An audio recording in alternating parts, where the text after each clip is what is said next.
కోనసీమ జిల్లా రాజోలులో సంక్రాంతి సంబరాలు నిర్వహించారు. మలకీపురంలో కేశనపల్లిలో అడబాల లక్ష్మీనారాయణ సహకారంతో ఆవుల అందాల పాల పోటీలు జరిపారు. ఈ పోటీలలో ఉభయ తెలుగు రాష్ట్రాల్లో ఒంగోలు, పుంగనూరు గిరిజాతి ఆవులు పాల్గొన్నాయి.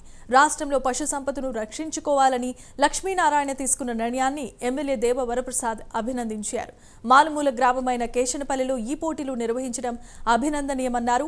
రాష్ట్రంలో పశుగణన అభివృద్ధికి ప్రతి ఒక్కరూ కృషి చేయాలన్నారు.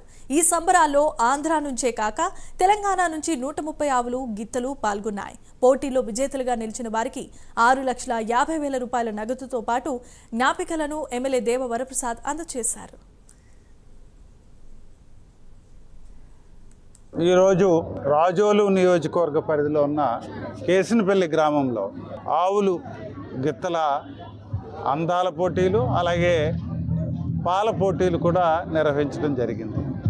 గత 3 రోజులుగా ఈ కార్యక్రమాన్ని ఎంతో విజయవంతంగా నడిపించిన అడబాల నానిగారికి ముఖ్యంగా నేను అభినందనలు తెలియజేస్తూ ఉన్నాను. ఎంతో కృషితో, ఎంతో ఖర్చు కంటే ముఖ్యంగా సుమారుగా 180 ఆవులు, గిత్తల్ని తీసుకొచ్చి చాలా ప్రాంతాల నుంచి, అటు ఒంగోలు నుంచి ఇంతవరకు వేరు ప్రాంతాల నుంచి తీసుకొచ్చి ఇక్కడ ఆయన ఎగ్జిబిషన్ అరేంజ్ చేశారు.